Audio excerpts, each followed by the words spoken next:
Hello बच्चों। बच्चों आज के इस लेक्चर में हम लोग डिस्कस करेंगे इलेक्ट्रोलिटिक सेल मीन्स इलेक्ट्रोलिसिस। आप ये टॉपिक 9th, 10th, 11th और 12th में भी है, ठीक है। यहाँ से आप पढ़ते आ रहे हैं इसको 9th क्लास से, ठीक है। तो इलेक्ट्रोलिटिक सेल से पहले हम लोगों ने डिस्कस किया है इलेक्ट्रोकेमिकल सेल, है ना।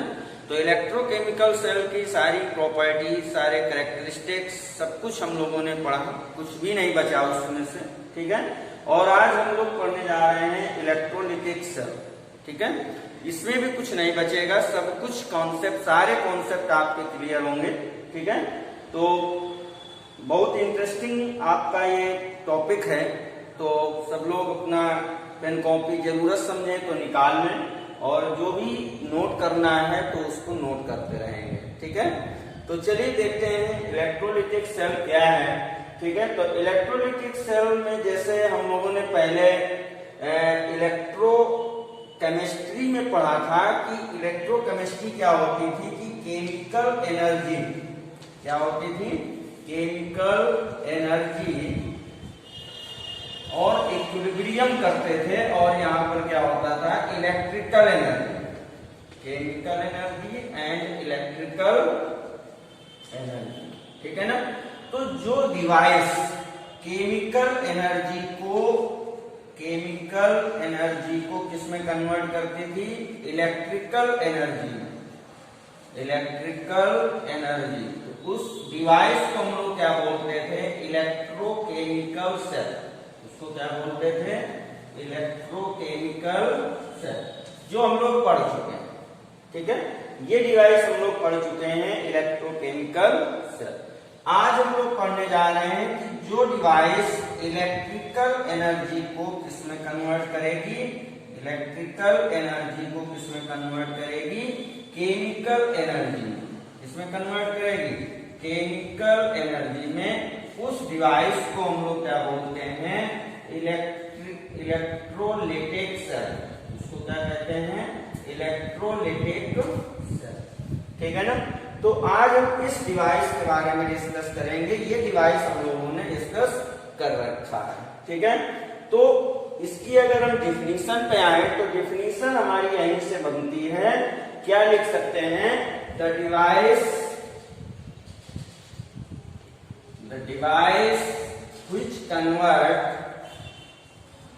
which convert electrical energy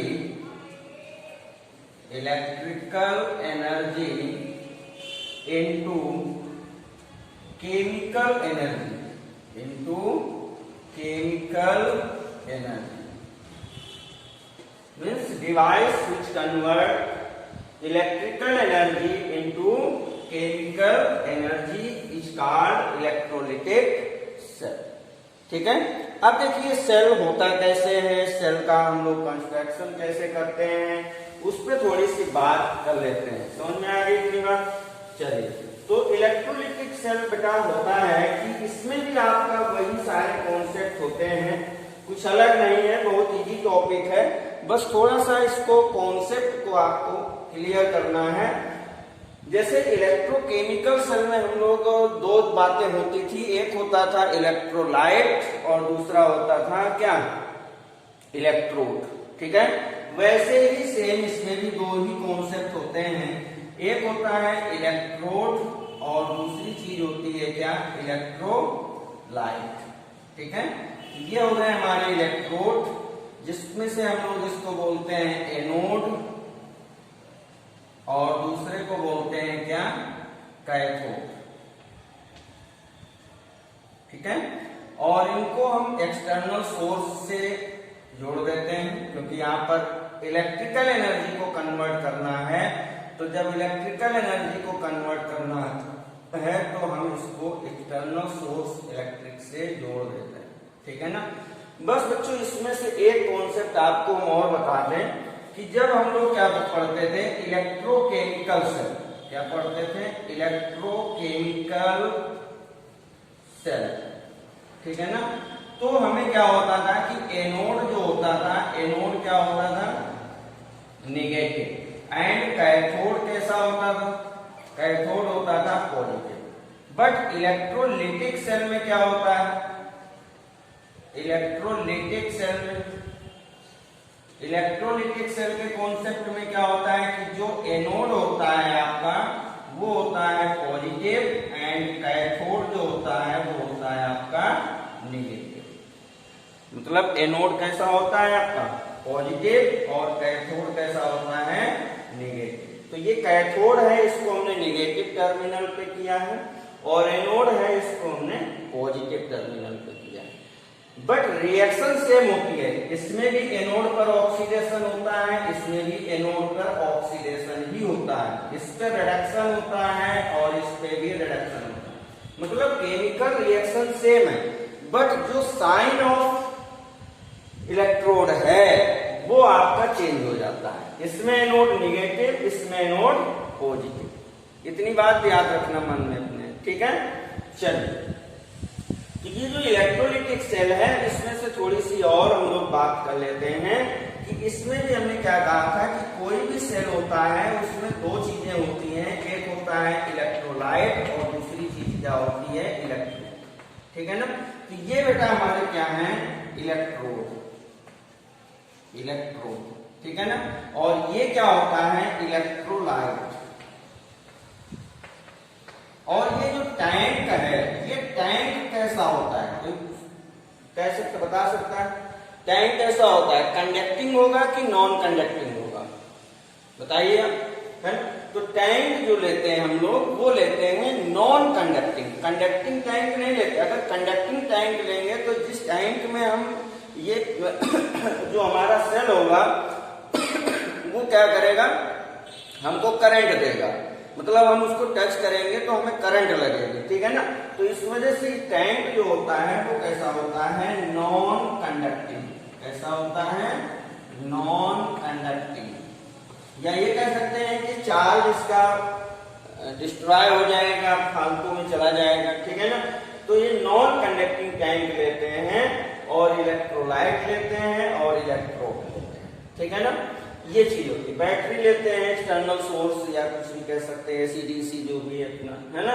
तो ये चीज होती है हमारा क्या? Electrolytic cell. आगे जब हम लोग बैटरी पढ़ेंगे तो बैटरी में जैसे हम लोग पढ़ते हैं अपने घर की इन्वर्टर बैटरी पढ़ते हैं। इन्वर्टर बैटरी में क्या होता है? चार्जिंग भी होती है, डिस्चार्जिंग भी होती है, दोनों चीजें होती हैं। तो चार्जिंग के समय कौन सा मतलब सेल बन जाता है, और डिस्चार्जिंग के टाइम पे कौन सा सेल बन जाता है, ये सब बातें हम लोग आगे डिस्कस करेंगे बैटरी में, ठीक है। अभी सिर्फ हम इलेक्ट्रोलिटिक सेल की बात कर रहे हैं, वीडियो बहुत लंबा हो जाएगा फिर, ठीक है। तो इलेक्ट्रोलिटिक सेल में समझ गए ना क्या होता है, ठीक। अब ये बात तो थी बेसिक कॉन्सेप्ट था इसका कि बेसिकली इलेक्ट्रोलिटिक सेल होता कैसा है, क्या क्या उसमें होता है, ये सारी बातें हम लोगों ने डिस्कस कर। अब जो मेन कॉन्सेप्ट आपका आता है कि हमें पढ़ना क्या है, क्वेश्चन कैसे इसमें से इन्वॉल्व होते हैं, कैसे बनते हैं, तो उस पे हम लोग बात करते हैं। तो अब इसमें अगर रिएक्शन पे बात करें कि रिएक्शन इसमें कहां पर क्या होती है, तो उसके लिए थोड़ा सा देख लेते हैं। जैसे अभी हमने क्या पढ़ा था कि जो एनोड होता है, एनोड पर ऑक्सीडेशन होता है और कैथोड पर क्या होता है? रिडक्शन होता है। तो अगर हम सेल रिएक्शंस देखें, क्या देखें? सेल रिएक्शंस देखें, तो सेल रिएक्शन के कॉन्सेप्ट में जैसे पहले हम लोग पढ़ते हैं कि एट एनोड, एनोड पर हमने क्या कहा? कौन सा चार्ज है? पॉजिटिव है, और होता क्या है इसमें से? ऑक्सीडेशन होता है, ठीक है ना। अब बच्चों 11 से आप पढ़ते आ रहे हैं कि ऑक्सीडेशन में इलेक्ट्रॉन फॉरवर्ड डायरेक्शन पे ऐड होते हैं। तो जब हम एनोड पर बात करेंगे, एनोड को हमने ले लिया कि ए पॉजिटिव है, ठीक है ना, वो सॉरी ए निगेटिव, ठीक है ना। अब ए निगेटिव है तो ये डिस्चार्ज होना चाहेगा, है ना, अपना चार्ज खत्म करना चाहेगा। जब खत्म करना चाहेगा तो ये किसमें कन्वर्ट हो जाएगा? प्लस ए प्लस 1 इलेक्ट्रॉन, ऐसे मतलब इलेक्ट्रॉन भी फॉरवर्ड डायरेक्शन पे ऐड हो गए, ठीक है ना। और जब हम बात करेंगे किसपे? एट कैथोड, तो कैथोड पर क्या होना है? निगेटिव टर्मिनल होता है, और इस पर रिएक्शन क्या होती है? रिडक्शन, ठीक है। तो रिडक्शन जब होता है तो मान लो कैथोड है तो हमने इसको अब सी के पास क्या आएगा, देखो समझो यार, कॉन्सेप्ट समझने का है। अभी हमने आपसे कहा कि जो भी इलेक्ट्रोलाइट हम ले रहे हैं, इलेक्ट्रोलाइट कैसा होगा, साल्ट होगा या एसिड होगा या बेस होगा, है ना। 11th में आपने इक्विलिब्रियम में बहुत अच्छे से समझा इस चीज को। AB कोई हमारा इलेक्ट्रोलाइट है। अब ये AB इलेक्ट्रोलाइट है, तो ये जब एक्वस फॉर्म में आएगा या मोल्टेन फॉर्म में होगा या ब्रेक होगा, तो ये किस में कन्वर्ट हुआ, A positive plus B negative, ठीक है। तो A पॉजिटिव है और B नेगेटिव है, तो इसके अंदर जो हमारा ये इलेक्ट्रोलाइट है, यहाँ पर A पॉजिटिव भी है और B नेगेटिव भी है, दोनों चीजें हैं, ठीक है ना। अब बेटे ये कैथोड है, ये निगेटिव है। जब निगेटिव है तो आप समझ गए होंगे कि ये किसको अट्रैक्ट करेगा, ए पॉजिटिव को अट्रैक्ट करेगा, और बी निगेटिव कहां पर अट्रैक्ट होगा, एनोड। समझ गए बात, पॉजिटिव है तो निगेटिव को अट्रैक्ट करेगा। अपोजिट चार्ज अट्रैक्शन होता है ना, और सेम चार्ज क्या होता है, रिपल्सन होता है। तो ये पॉजिटिव वाला क्या करेगा, निगेटिव टर्मिनल किसको अट्रैक्ट करेगा, पॉजिटिव को, और पॉजिटिव वाला किसको अट्रैक्ट करेगा, निगेटिव को अट्रैक्ट। तो कैथोड पर कौन जाएगा, हमारा पॉजिटिव जाएगा, है ना। पॉजिटिव जाएगा तो यहाँ पर हमने क्या कर दिया, पॉजिटिव। अब समझ में आ गई बात ये, है ना। मान लो AC टाइप का कोई इलेक्ट्रोलाइट था, या हम यहाँ से A पॉजिटिव और B नेगेटिव ऐसे भी बना सकते थे, ठीक है। तो यहाँ से क्या हुआ कि ये पॉजिटिव हमारा हुआ। अब पॉजिटिव है तो इसका भी पाथ बोल दो, मतलब 1 इलेक्ट्रॉन इसको भी कर दो, तो ये किसमें कन्वर्ट हो गया, कैथोड, मतलब C में।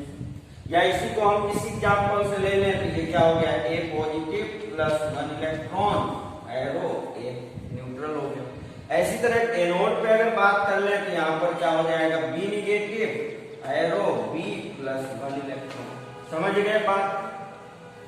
कोई भी इलेक्ट्रोलाइट लेंगे तो आयोनाइज होगा, आयोनाइज होगा तो आयंस अपोजिट चार्ज वाले इलेक्ट्रोड की ओर अट्रैक्ट होंगे, अट्रैक्ट होंगे तो वहीं पर लिबरेट होंगे। तो ये पॉइंट आप समझ लीजिएगा, फिर अभी आओ, अगर ये समझ गए तो फिर आगे हम लोग और अच्छे समझ लेंगे, ठीक है। तो समझ गए ना, इलेक्ट्रोलिटिक सेल में क्या है, उसमें कौन सी रिएक्शन होती है, एनोड पर क्या मिलेगा, कैथोड पर क्या मिलेगा। जैसे हम आपसे पूछ ले, क्वेश्चन सिंपल सा ले लें, मान लो हमने ले लिया NaCl, ठीक है ना। अब NaCl का हमने इलेक्ट्रोलिसिस किया, इलेक्ट्रोलिसिस किया तो एक मिला हमें एनोड पर और दूसरा मिला हमको कैथोड पर। तो आप बताइए एनोड पर क्या मिलेगा, कैथोड पर क्या मिलेगा। तो एनोड पर क्या मिलेगा भाई, Na, इसको जब हमने ब्रेक किया तो किसमें ब्रेक हुआ, Na positive plus Cl negative में ब्रेक हुआ। अब ये पॉजिटिव, एनोड कैसा होता है, पॉजिटिव होता है, तो सीधी सी बात है पॉजिटिव पॉजिटिव को अट्रैक्ट नहीं करेगा। मतलब क्या हुआ कि Na पॉजिटिव किस पे अट्रैक्ट होगा, कैथोड पे अट्रैक्ट होगा। तो कैथोड पर हमें क्या मिलेगा, Na पॉजिटिव मिल जाएगा, समझ गए। और एनोड पर क्या मिल जाएगा, Cl माइनस मिल जाएगा। क्लियर हो गई बात, ठीक है। चलिए अब पढ़ते हैं कि प्रोडक्ट कैसे पता करेंगे कि इलेक्ट्रोलिसिस तो हो रहा है, अब प्रोडक्ट क्या बनेगा हमारा, प्रोडक्ट किस इलेक्ट्रोड पर क्या मिलने वाला है, उससे हम लोग बात करेंगे।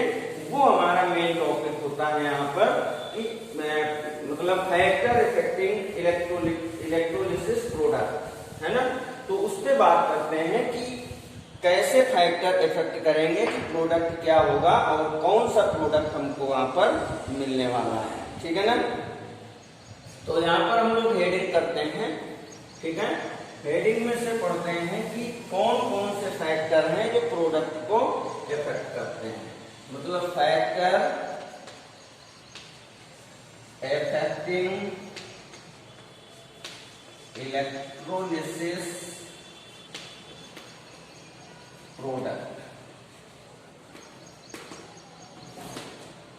क्या फैक्टर हैं जो इलेक्ट्रोलिसिस प्रोडक्ट को चेंज करते हैं, ठीक है ना। तो यहाँ पर देखो बच्चों, हमने अभी क्या पढ़ा था, सेल में दो चीजें होती हैं, सेल में दो के अलावा कुछ नहीं होता। एक होता है आपका एनोड और दूसरा होता है कैथोड, और इसको एक्सटर्नल उससे हम लोग क्या कर देते हैं, और यहाँ पर क्या भरा हुआ होता है, इलेक्ट्रोलाइट। तो इसमें से एक चीज है हमारा इलेक्ट्रोड और दूसरी चीज क्या है, इलेक्ट्रोलाइट, ठीक है, बस इसको समझना।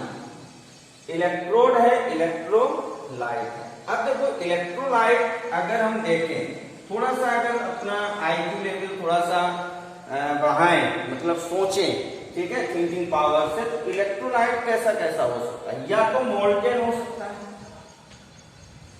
या फिर एक्वस हो सकता है। मोल्टेन समझते हैं ना, किसी फर्नेस से हमने निकाला और निकाल करके बस उसका इलेक्ट्रोलिसिस करना शुरू कर दिया, ठीक है ना। मेटलर्जी में आप लोगों को बहुत अच्छे से पढ़ने को मिलेगा ही, ठीक है। एक्वस में दो बातें फिर हो जाती हैं, या तो ये कंसंट्रेट हो या फिर ये डाइल्यूट, ठीक है। या तो ये कैसा हो, कंसंट्रेट हो, या फिर ये कैसा हो, डाइल्यूट, ठीक है ना। मतलब क्या है कि हमें पहले इलेक्ट्रोलाइट पे बात करनी पड़ेगी कि इलेक्ट्रोलाइट हमारा कैसा है, मोल्टेन है या फिर एक्वस है। अगर एक्वस है तो कंसंट्रेट तो नहीं है कहीं, डाइल्यूट तो नहीं है कहीं, है ना। इन पे देखना पड़ेगा, क्वेश्चन पे होगा वो, ठीक है, कि dilute NaCl, concentrate NaCl, product change हो जाएंगे। अभी देखिए बहुत मजा आएगा इसमें से, है ना, कि कैसे इसकी जगह में वो डिस्चार्ज होने पहुंच जाता है और उसकी जगह में वो डिस्चार्ज होने पहुंच जाता है, आपको बड़ा अच्छा लगेगा। इलेक्ट्रोड का नेचर भी क्या है? अब इलेक्ट्रोड में जैसे हमने रिएक्टिविटी सीरीज पढ़ा, है ना, रिएक्टिविटी सीरीज में high reactive, moderate, less reactive, inert metals, बहुत सारी तरह की मेटल्स हम लोगों ने पढ़ी, तो उन पे भी डिपेंड करेगा कि इलेक्ट्रोलिसिस प्रोडक्ट क्या होगा। समझ रहे हैं ना बात, है? तो इलेक्ट्रोड जो होगा, क्योंकि मेटल का होता है, तो इसमें भी हमारा एक्टिव मेटल है ना, या फिर इनर्ट मेटल है। इनर्ट मेटल जानते हैं, जैसे आपका ये हो गया प्लेटिनम, है ना। एक्टिव मेटल जैसे कॉपर हो गया आपका, सिल्वर हो गई आपकी, सिल्वर का तो हाई कंडक्टिविटी होती है, सबको पता है, ठीक है ना। तो ये सब बातें यहाँ पे इस पे हम लोग बात करेंगे। और इलेक्ट्रोलाइट का जो नेचर होगा, मोल्टेन है कि एक्वस है ना, और अगर एक्वस है तो कंसंट्रेट है कि डाइल्यूट है, इन सब बातों पे इलेक्ट्रोलिसिस प्रोडक्ट यहाँ पर डिपेंड करेगा कि प्रोडक्ट क्या बनेगा, ठीक है। तो चलिए फिर हम लोग बात करते हैं, शुरू करते हैं इस कॉन्सेप्ट को, ठीक है ना। तो पहला कॉन्सेप्ट यहाँ पर बनता है nature of electrolyte. Nature of electrolyte, बच्चों इस टॉपिक को कम से कम कॉपी में लिखिए, नहीं तो फिर आपका भूल जाएगा, ठीक है ना। अब नेचर ऑफ इलेक्ट्रोलाइट क्या है? इलेक्ट्रोलाइट के नेचर में हम लोगों ने क्या पढ़ा था, 11th में क्या पढ़ा? या तो ये स्ट्रॉन्ग होगा या फिर ये वीक होगा, ये भी होगा, हो सकता है ना, कि या तो वो इलेक्ट्रोलाइट कैसा हो, स्ट्रॉन्ग हो या फिर वीक, ठीक है। अब नेचर ऑफ इलेक्ट्रोलाइट में से क्या हो सकता है कि ये तो या तो स्ट्रॉन्ग है या फिर कैसा है, वीक है, ठीक है ना। स्ट्रॉन्ग इलेक्ट्रोलाइट, वीक इलेक्ट्रोलाइट, मतलब strong acid, weak acid, strong base, weak base, है ना, स्ट्रॉन्ग साल्ट, वीक साल्ट, सारे कॉन्सेप्ट होते हैं यहाँ पे, है ना। तो नेचर ऑफ इलेक्ट्रोलाइट हो गया। सेकंड पॉइंट हमारा क्या बनता है यहाँ पर, medium of electrolyte. Medium of electrolyte, अब मीडियम ऑफ इलेक्ट्रोलाइट में क्या हो सकता है, या तो ये मोल्टेन हो सकता है या फिर ये एक्वस हो सकता है, दो चीजें हो सकती है ना, या तो ये मोल्टेन हो या फिर एक्वस फॉर्म में, ठीक है ना। अब तीसरी बात क्या आती है, concentration of electrolyte. Concentration of electrolyte में क्या हो सकता है, या तो कंसंट्रेट हो या फिर ये कैसा हो, डाइल्यूट। कंसंट्रेट भी हो सकता है, डाइल्यूट भी हो सकता है, ठीक है ना। अब एक चौथा और लास्ट आपका फैक्टर क्या बनता है, अब हम लोग देखो ये तीनों में से यहां से अगर देखें तो ये सब किसकी बातें हो रही थी, यहाँ पर सिर्फ और सिर्फ इलेक्ट्रोलाइट की हो रही थी। ये सारी बातें किसकी हो रही थी, इलेक्ट्रोलाइट की हम बात कर रहे हैं, ठीक है ना। अब हम इलेक्ट्रोड की बात करेंगे कि इलेक्ट्रोड हमारा कैसा होना चाहिए, तो उसके लिए हम लोग लिखते हैं नेचर ऑफ इलेक्ट्रोड। अब नेचर ऑफ इलेक्ट्रोड में ये आपका इनर्ट है या फिर एक्टिव मेटल का, ठीक है ना, इनर्ट है या फिर एक्टिव है। तो इन सारे फैक्टर्स पे हमारा इलेक्ट्रोलिसिस प्रोडक्ट क्या करता है, डिपेंड करता है, ठीक है ना। अब चलते हैं इनको एक एक करके हम लोग डिस्कस करते हैं ब्रीफली, ठीक है ना। तो पहले कुछ रूल्स होते हैं, रूल्स 2-3 रूल हैं, ज्यादा नहीं है, जिन पे हमें मतलब कंसंट्रेट करना है अपने आप को। तो रूल्स फॉर इलेक्ट्रोलिसिस प्रोडक्ट, ठीक है ना। रूल क्या होते हैं, पहला सबसे इंपॉर्टेंट रूल होता है आपका, ठीक है ना। इंपॉर्टेंट रूल क्या होता है कि हमें एज्यूम करना है, assume inert electrode, inert electrode. Inert electrode क्या है, प्लेटिनम। इसको एज्यूम करेंगे, प्लेटिनम को करेंगे, ठीक है ना। Assume inert electrode unless mention, unless mention, ठीक है ना। मतलब जब तक आपसे कहा ना जाए कि कौन सा इलेक्ट्रोड लेना है, क्या करना है, तब तक आप क्या करेंगे कि एज्यूम करेंगे कि हमारा जो इलेक्ट्रोड है वो कौन सा है, प्लेटिनम इलेक्ट्रोड है, ठीक है ना। और कुछ भी नहीं आप दिमाग में लाएंगे कि और कुछ हो सकता है। सेकेंडरी बात क्या है, सेकेंडरी बात क्या हो सकती है, in case of active electrode cell reaction stop because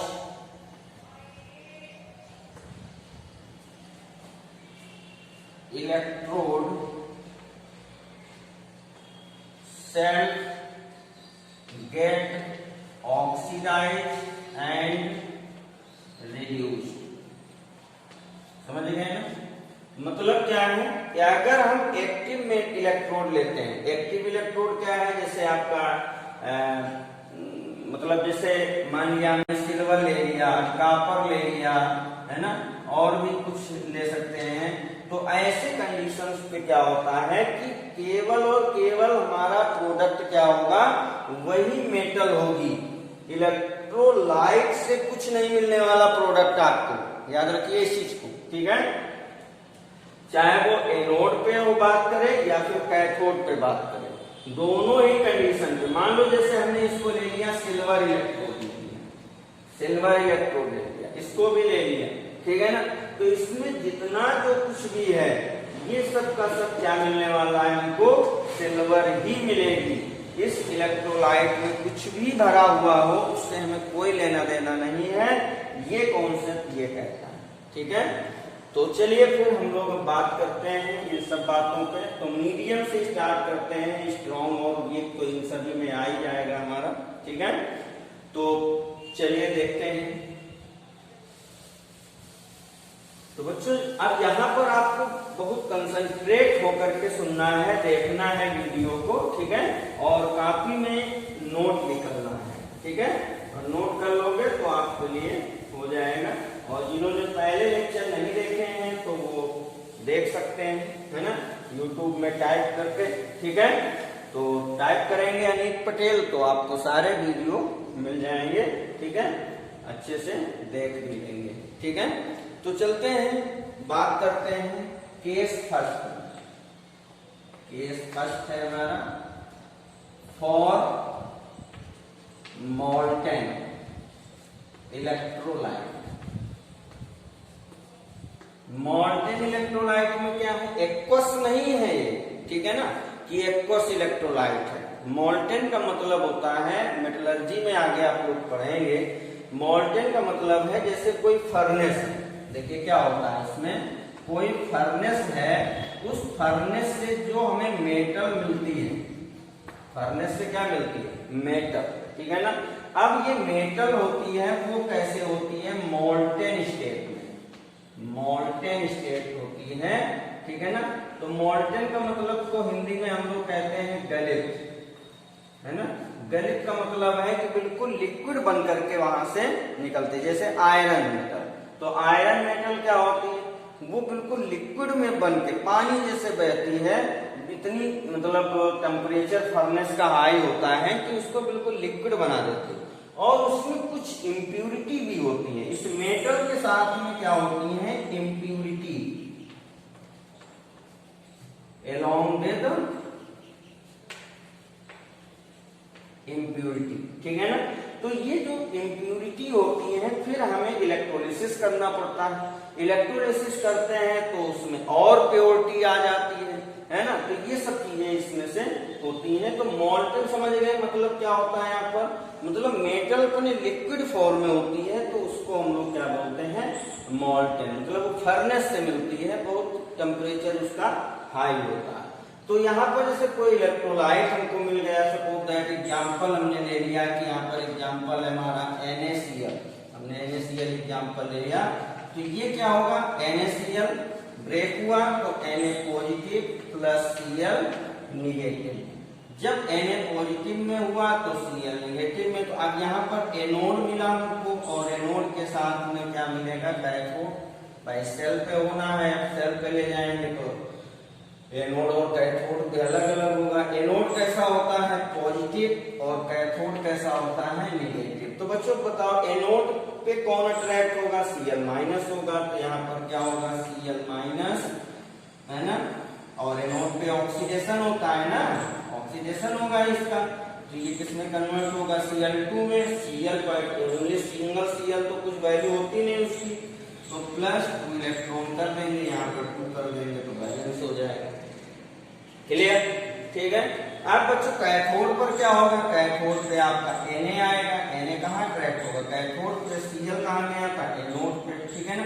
तो ये किसमें हुआ, Na पॉजिटिव में। और कैथोड पर क्या होता है, रिडक्शन होता है। तो रिडक्शन हुआ तो यहाँ पर क्या होता है, रिडक्शन में बैक साइड में इलेक्ट्रॉन ऐड होते हैं। तो बैलेंस करने के लिए इसमें भी 2 करेंगे, तो यहाँ पर क्या मिलेगा, 2, ठीक है ना। तो ये तो बात हो गई मोल्टन, ये बहुत सिंपल थी, ठीक है। अब थोड़ा सा कॉन्सेप्ट बनता है एक्वस के केस में, ठीक है ना। तो उसमें थोड़ा सा गौर करेंगे, वो बहुत इंपॉर्टेंट भी है, क्योंकि जो भी क्वेश्चन आपका आता है वो एक्वस से होता है, ना कि मोल्टन से होता है, ठीक है। चलिए तो बात कर लेते हैं एक्वस फॉर्म। तो एक्वस में भी हमने बताया था कि 2 कंडीशंस होती हैं, एक होता है कंसंट्रेट और दूसरा होता है डाइल्यूट।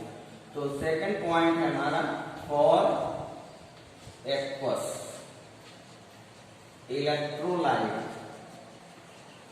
तो एक्वस इलेक्ट्रोलाइट में क्या मिलने वाला है, एक्वस में 2 कॉन्सेप्ट हैं, एक्वस में 2 चीजें हैं, एक आपका है कंसंट्रेट और दूसरी चीज क्या है, डाइल्यूट, ठीक है ना। तो कंसंट्रेट और डाइल्यूट के केस में क्या क्या होता है, तो इसमें फर्स्ट पॉइंट अगर हम ले लें, इन केस ऑफ कंसंट्रेट इलेक्ट्रोलाइट,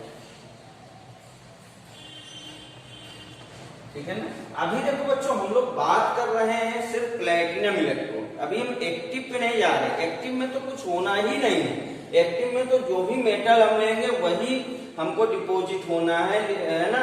कहाँ पर डिपॉजिट होना है, चाहे एनोड पे हो या कैथोड पे हो, जहां भी होगी एक्टिव मेटल ही डिपॉजिट होगी और कुछ नहीं होगा। तो ये जो भी हम पढ़ रहे हैं अब तक, ये सब हम पढ़ रहे हैं इनर्ट इलेक्ट्रोड के लिए पढ़ रहे हैं, ठीक है। तो केस ऑफ कंसंट्रेट में क्या होता है भाई, कंसंट्रेट में जो आपका इलेक्ट्रोलाइट होता है उसकी क्वांटिटी ज्यादा होती है और वाटर की क्वांटिटी क्या होती है। एक्वस का मतलब क्या होता है, वाटर में। एक्वस का मतलब क्या होता है कि सॉल्यूशन प्रिपेयर किया गया वाटर मिक्स करके, ठीक है। तो जब हम कंसंट्रेट की बात करते हैं तो इलेक्ट्रोलाइट जो हमारा होता है वो उसकी क्वांटिटी ज्यादा होती है और जो वाटर होता है उसकी क्वांटिटी क्या होती है, कम होती है, ठीक है ना। समझ गए बात, ठीक है। तो जैसे यहीं पर भी हम एक एग्जांपल लेते हैं फॉर NaCl, और NaCl कैसा है, कंसंट्रेट, ठीक है ना। तो इसको बेटा हमने आयोनाइज किया तो NaCl किस में कन्वर्ट हुआ, Na positive plus Cl negative. और उसमें कुछ वाटर भी होगा, जब वाटर होगा तो H2O भी यहाँ पर होगा, तो ये किस में कन्वर्ट हो जाएगा, H positive plus OH negative. इतनी चीज समझ में आ गई। भाई हमने कोई टैंक लिया, समझिए सीधी सी बात, इसमें हमने इलेक्ट्रोड लगा दिए, एक्सटर्नल सोर्स लगा दिया, और यहाँ पर जो हमने भरा तो ये क्या था, NaCl और कैसा था, एक्वस। एक्वस का मतलब होता है वाटर में NaCl को डिजोल्व किया, तो वो अब वाटर की क्वांटिटी कम थी, तो इस वजह से उसको हमने क्या कहा, कंसंट्रेट कहा। ठीक है ना। अगर वाटर की क्वांटिटी ज्यादा होती, NaCl कम होता है, तो उसको हम लोग क्या कहते हैं, डाइल्यूट करते हैं। क्लियर। चलिए, तो बच्चे यहाँ पर हमें एनोड पर क्या मिलने वाला है और कैथोड पर क्या मिलने वाला है ना। तो एनोड पर क्या होता है, एनोड कैसा होता है, पॉजिटिव, और कैथोड कैसा होता है, नेगेटिव। तो इसमें जितने भी नेगेटिव वाले हैं वो सब एनोड पे आ जाएंगे। यहाँ पर नेगेटिव क्या क्या है हमारे पास में, Cl माइनस, OH माइनस है, क्या क्या है, Cl माइनस है, OH माइनस है। कैथोड के लिए हमारे पास क्या है, Na प्लस है और H प्लस है। दो चीजें हमारे पास किसमें है, कैथोड में, और दो चीजें किसमें हैं, एनोड पे। अब यहाँ पर भाई लड़ाई होने वाली है। लड़ाई का मतलब समझ रहे हो, लड़ाई का मतलब समझ रहे हो क्या है, क्या कहना चाहते हैं हम। ठीक है, लड़ाई का मतलब यह है कि Cl कहेगा भाई हम डिस्चार्ज होंगे, है ना, OH कहेगा हम डिस्चार्ज होंगे, तो फिर इनका समझौता करिए भाई, इनकी बात करिए, कैसे ये जो है कौन डिस्चार्ज होना चाहेगा, है ना। तो इसके लिए आपको एक सीरीज पढ़नी पड़ेगी, जिसको हम लोग बोलते हैं क्या, प्रेफरेंशियल डिस्चार्ज सीरीज। कौन सी सीरीज है, प्रेफरेंशियल डिस्चार्ज सीरीज। ये प्रेफरेंशियल डिस्चार्ज सीरीज क्या करती है कि प्रेफरेंस देती है कि किसको डिस्चार्ज होना है। ठीक है ना, Cl डिस्चार्ज होगा इसमें या OH डिस्चार्ज होगा, सोडियम डिस्चार्ज होगा या हाइड्रोजन डिस्चार्ज होगा, कौन पहले डिस्चार्ज होगा। ठीक है ना, ये हमारी होती है लिथियम, जिंक, Fe, है ना। इस तरह से ये प्रेफरेंशियल सीरीज हमारी बनती है। Hydrogen Cu, Ag, Cl, OH minus, NO3 minus, SO4 2 minus. बस इतने से हैं, इनको हमें देखना है कि अब इनमें से प्रेफरेंशियल सीरीज में से अगर हम देखें तो कौन पहले हमारा होता है। तो नीचे इसमें जब हम जाते हैं तो रिडक्शन पोटेंशियल क्या होता है, इंक्रीज करता है, रिडक्शन पोटेंशियल इंक्रीज करेगा। और जब ऊपर जाएंगे तो हमें ऑक्सीडेशन पोटेंशियल इंक्रीज करेगा। ठीक है ना।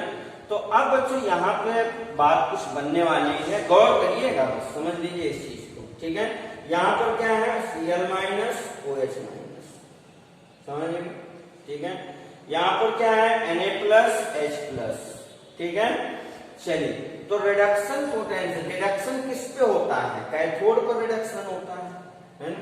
तो रिडक्शन जब कैथोड पर होता है तो Na प्लस और H प्लस भाई रिडक्शन पोटेंशियल नीचे इंक्रीज कर रहा है। तो Na प्लस हमारा यहाँ पर होता है, लिथियम के नीचे होता है, H प्लस ये हमारे पास में, मान लो Na प्लस यहाँ पर, Na एक्टिव मेटल्स है सारी, एल्कली मेटल्स है ना। ठीक है, तो ये H है, ये Na, ये दोनों चीजें। अब रिडक्शन पोटेंशियल किसका ज्यादा है, H का ज्यादा है, H का ज्यादा है ना। तो इस पे कौन सी रिएक्शन होगी, आप देखिए, एट कैथोड, कैथोड पर कौन सी रिएक्शन होगी, H प्लस, है ना, या 2H plus plus 2 electron, arrow H2। तो यहाँ पर हमें क्या मिला, H2। कहां पर मिला, कैथोड पर मिला। कब मिला, जब हमने कंसंट्रेट कंडीशन पे मिला? कंसंट्रेट की कंडीशन पे हमें कैथोड पर क्या लिबरेट हुआ?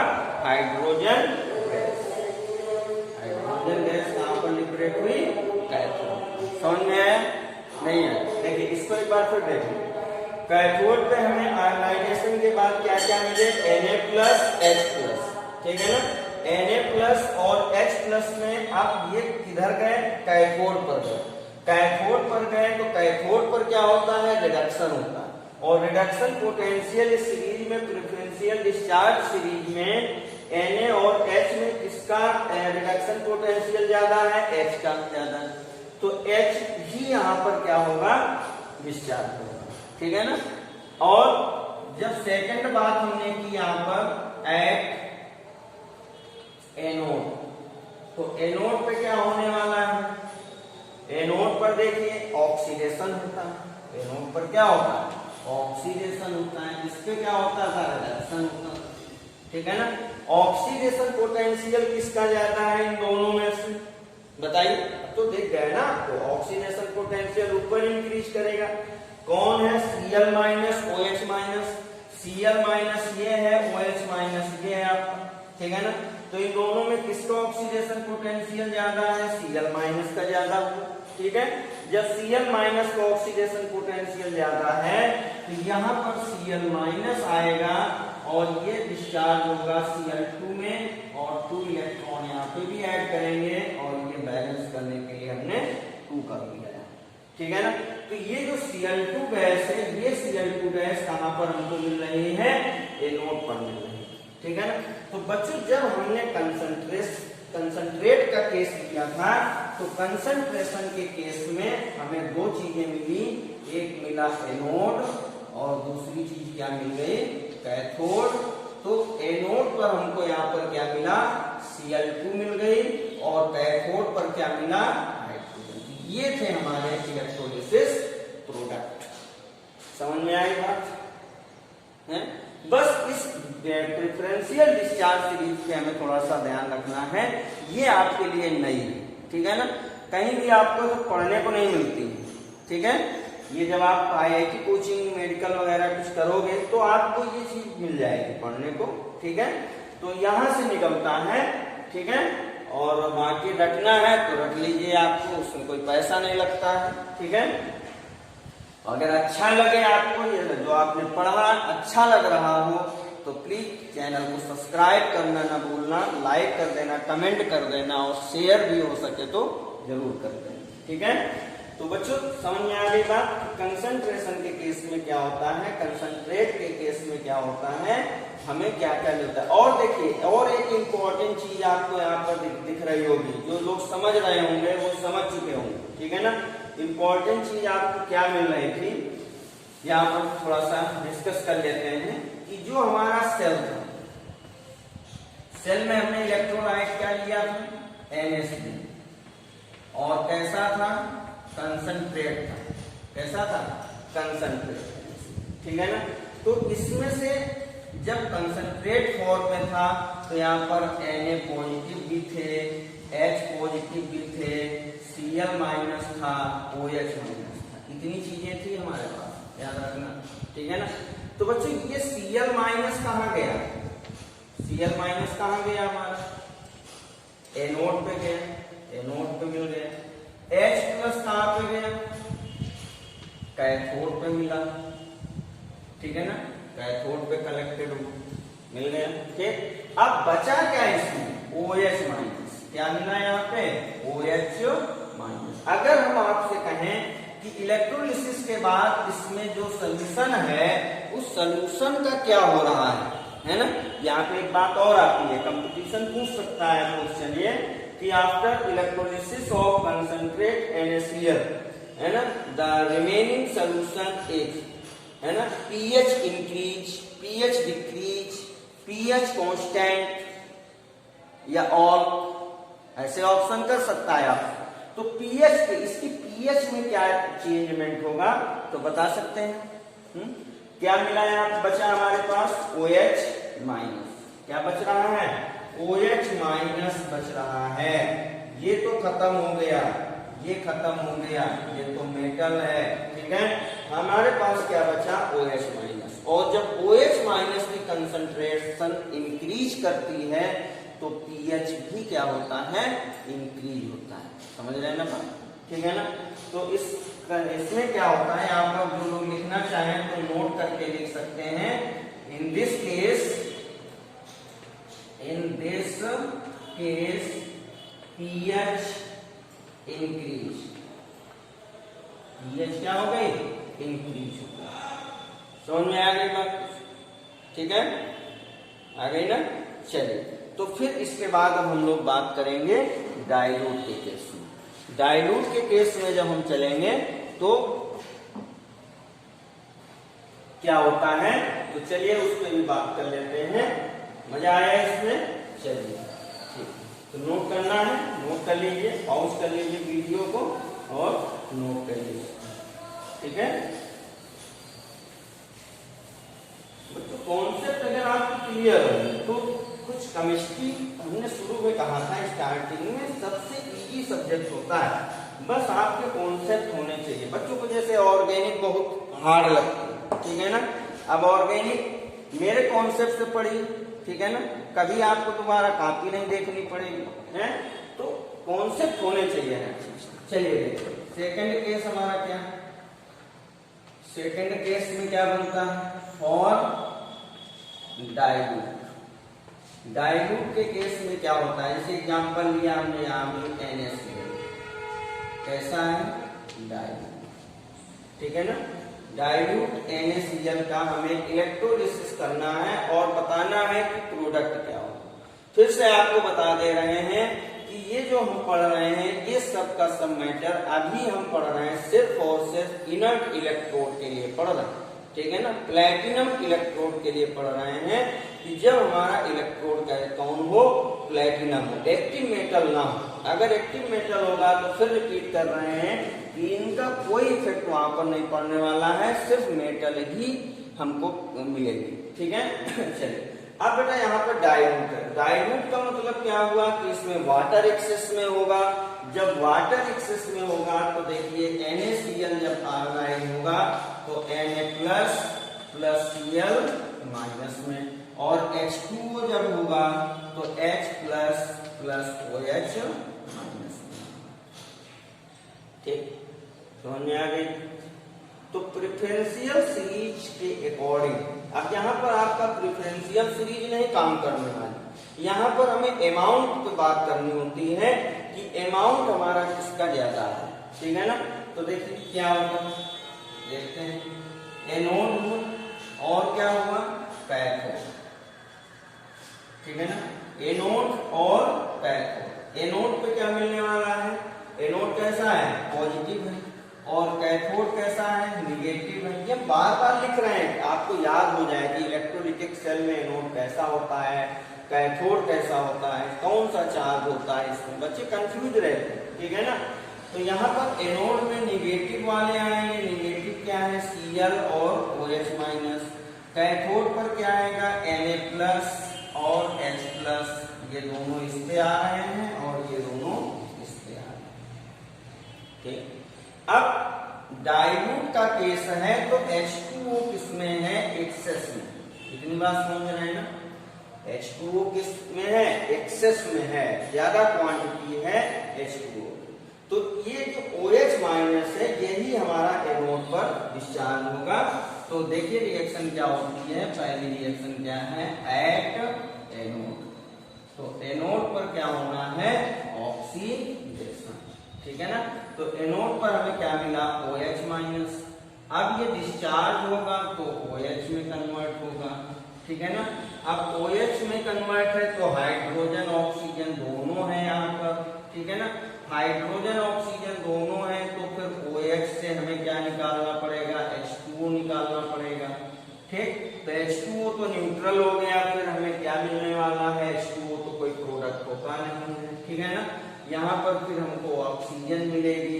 तो इसको बैलेंस करने के लिए 2 3 है कि 4 से यहाँ से आप 4 कर लीजिए, तो यहाँ भी 4 कर लीजिए, ये 4 हो गया आपका, तो 4 इलेक्ट्रॉन यहाँ पे आपको निकल जाएंगे, तो ये 2H2O हो जाएगा।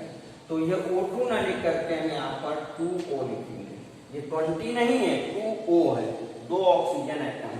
और फिर इसके बाद में ये 2O ये किस में कन्वर्ट हो जाएंगे, तो इस रिएक्शन को ऐड कर लेंगे तो ये कैंसिल हो गया आपका, ये कैंसिल हो गया आपका, ठीक है। क्या मिला,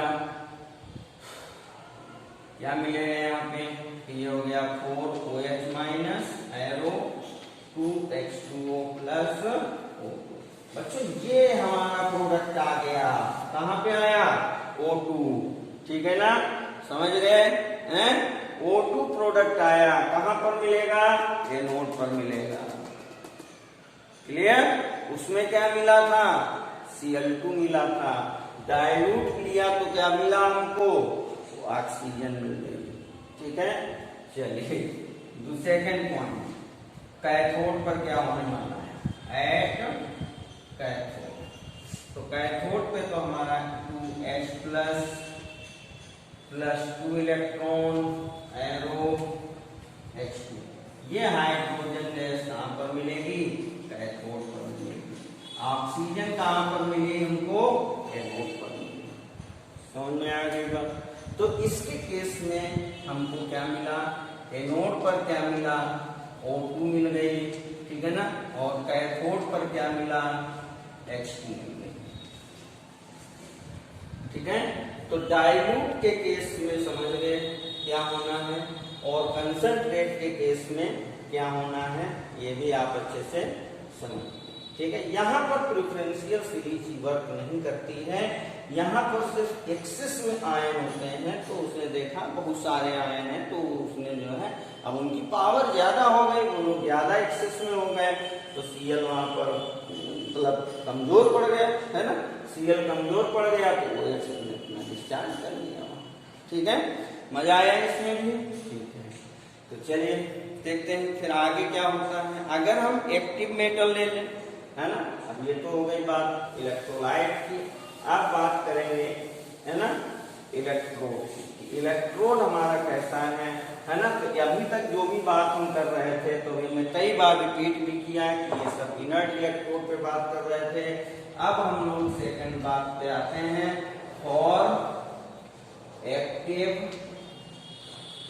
इलेक्ट्रोड, फॉर एक्टिव इलेक्ट्रोड, ठीक है ना।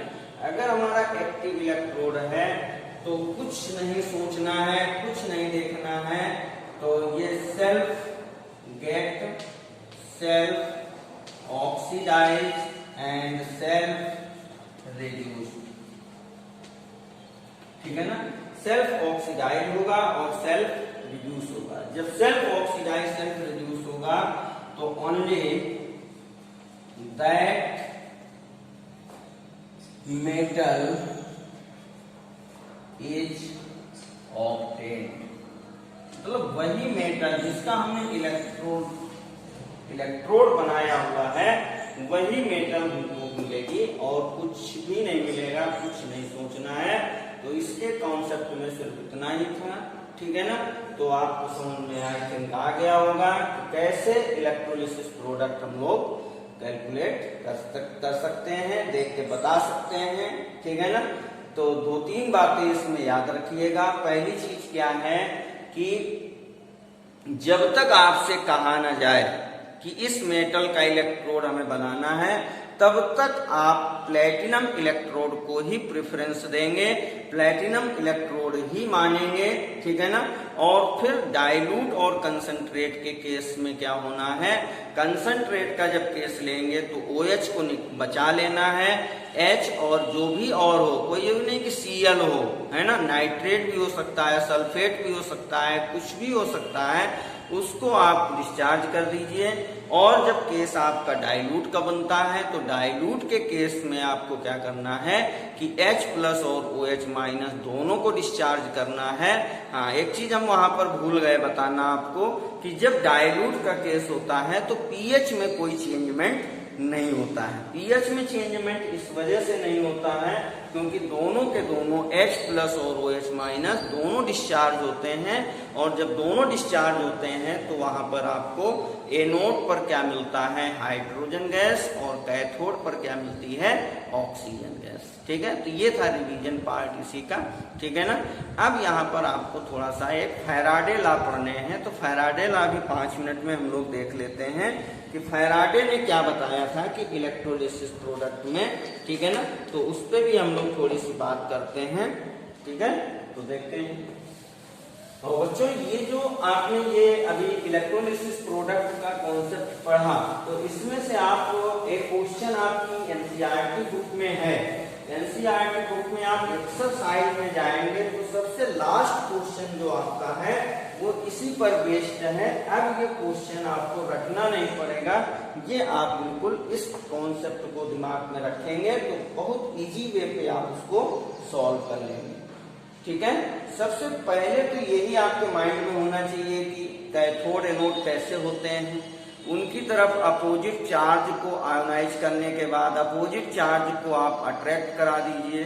ठीक है ना, कि ये चीज तो यहाँ पे कलेक्ट होनी ही होनी। ठीक है ना, फिर थोड़ा सा प्रेफरेंशियल सीरीज, अगर कंसंट्रेट का मामला है तो प्रेफरेंशियल सीरीज को देख लीजिए, अदरवाइज फिर आप जो है डाइल्यूट के केस में क्वांटिटी पे बेस्ड होता है तो उसको हम लोग देखेंगे। ठीक है, तो देखिए यहाँ पर फैराडे का क्या लॉ था। ठीक है, फैराडे लॉ ऑफ इलेक्ट्रोलिसिस हम लोग थोड़ा सा डिस्कस कर लेते हैं और फिर आपका इस चैप्टर में सिर्फ बैटरी बचेगी। ठीक है ना, सारी चीजें हम लोग पढ़ा चुके हैं। ठीक है ना, जो आपका इलेक्ट्रोलिटिक कंडक्टेंस भी हो चुका, इलेक्ट्रोकेमिकल सेल में हम लोग पढ़ चुके, नस्ट इक्वेशन पढ़ चुके। ठीक है, और ये आपका लास्ट पार्ट टॉपिक का है फैराडे लॉ ऑफ इलेक्ट्रोलिसिस। तो फैराडे ने 2 लॉ दिए थे। ये जो आपका फर्स्ट लॉ है, फर्स्ट लॉ क्या कहता है कि जो भी हम देखिए, फर्स्ट लॉ क्या कहता है कि जैसे हमारे पास कोई इलेक्ट्रोलिटिक सेल है, इलेक्ट्रोलिटिक सेल में हमने क्या दिया, इसको चार्ज भी तो देते हैं।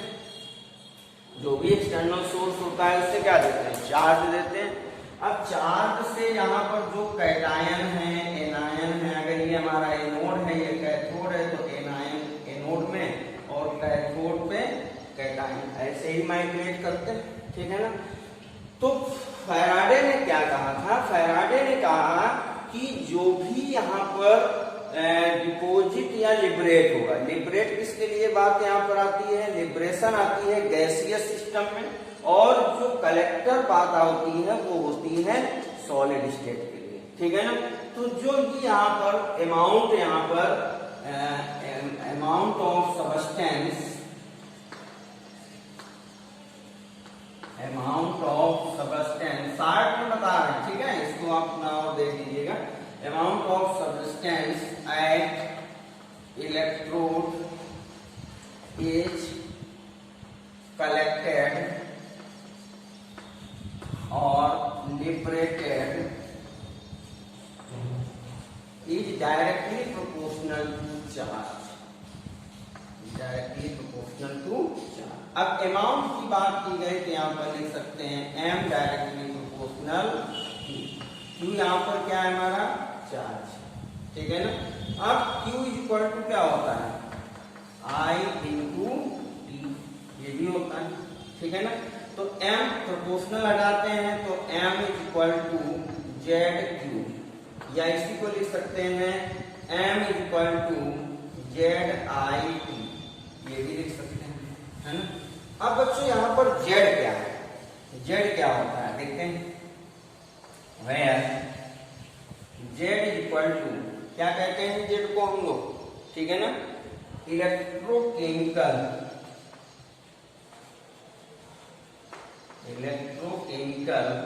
इक्विवेलेंट,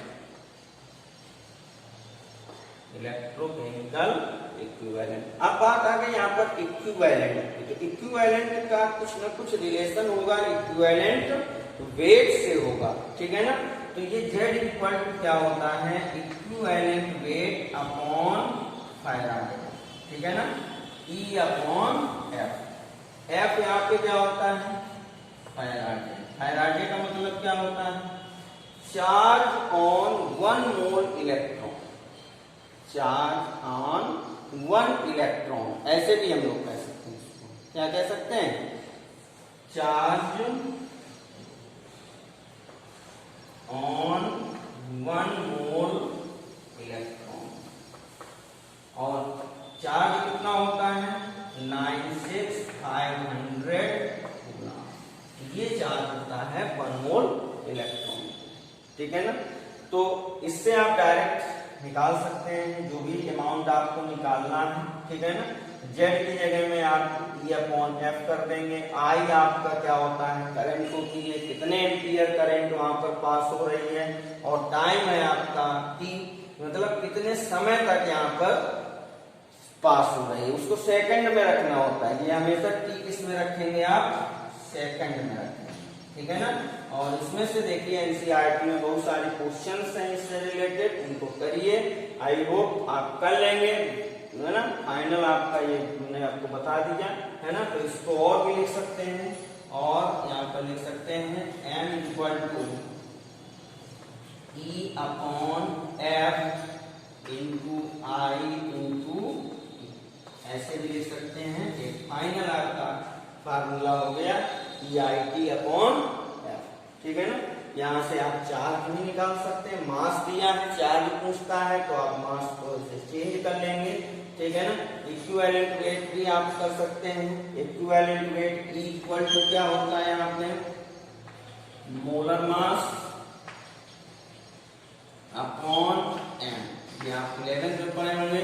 मोलर मास क्या है, मान लो कोई भी सब्सटेंस दे दिया जाए तो उसका मोलर मास दिया होगा आपको न्यूमेरिकल में, उसको रखेंगे। नहीं रख दिया है तो आपको याद होनी चाहिए टेबल, उससे आप कर सकते हैं। और उसका जो चार्ज होता है, मान लो जैसे यहाँ पर Na+ का मतलब क्या होगा, इसका इक्विवेलेंट हम देखेंगे तो E अगर निकालें तो E इक्वल टू क्या होगा, सोडियम में कितना होता है 23/n, कितना प्लस का चार्ज है 1 है तो 1 कर दिया, तो इसका कितना आ जाए 23 हो जाएगा। ठीक है ना, ऐसे समझ गए ना बात। ठीक, और इसका जो सेकंड लॉ है वो क्या होता है, सेकंड लॉ में कहा गया, नोट करना है, कर लीजिए। ठीक है, सेकंड लॉ में मुझे कहा गया कि अगर हम चार्ज का अमाउंट सेम कर दें, चार्ज का अमाउंट कितना कैसा कर दें, सेम कर दें, सेम चार्ज अगर हम वहां पर अप्लाई करें तो क्या वहां पर चेंजमेंट होता है, उस पर हम लोग बात कर लेते हैं। ठीक है, तो सेकंड लॉ क्या कहता है, if same charge applied then amount of substance m, वही ठीक है ना, directly proportional to its equivalent, क्या होगा, उसका इक्विवेलेंट वेट के डायरेक्टली प्रोपोर्शनल होगा। मतलब क्या हुआ, m1/E1 इक्वल टू m2/E2। कुछ जगह आपको ऐसे भी लिखा मिलेगा, W1/E1 इक्वल टू W2/E2। क्योंकि मास है, ठीक है ना, मास कोई मोलर मास नहीं है, जो भी उसका वेट है उसकी बात की जाती है यहाँ पे। क्योंकि जब किसी इलेक्ट्रोड पे कोई चीज आएगी तो इलेक्ट्रोड पे मान लो यहाँ पे कुछ लिबरेट हुआ, ये हमने लिबरेट कर दिया, ठीक है ना, ये लिबरेटेड है, ठीक, ये तो मेटल हो गई, तो ये जो लिबरेट होगी इसका कुछ ना कुछ क्या होगा, वेट होगा, वेट होगा, या इसी को हम लोग क्या कहते हैं, मास कहते हैं। ठीक है ना, तो ये था बच्चों हमारा फैराडे का सेकंड लॉ। ठीक है ना, तो आई होप ये टॉपिक आपको अच्छा लगा होगा, मजा आया होगा। अगर अच्छा लगा हो तो प्लीज चैनल को थोड़ा सा सब्सक्राइब करें, शेयर करें, है ना, और लाइक करें। ठीक, थैंक यू, पढ़ते रहिए। फिर आगे नेक्स्ट में हम लोग थोड़ा सा बैटरी में एक लेक्चर बनाएंगे और उसी में बैटरी को खत्म कर देंगे। ठीक है, वो भी बड़ा इंटरेस्टिंग होगा, आपको पता चलेगा कि हमारे घर की इन्वर्टर बैटरी कैसे वर्क करती है, जब चार्ज होती है तो कौन सा सेल बन जाती है, जब डिस्चार्ज होती है तो कौन सा सेल बन जाती है। बड़ा इंटरेस्टिंग मैटर वो भी होगा आपका। ठीक है, thank you, all the best.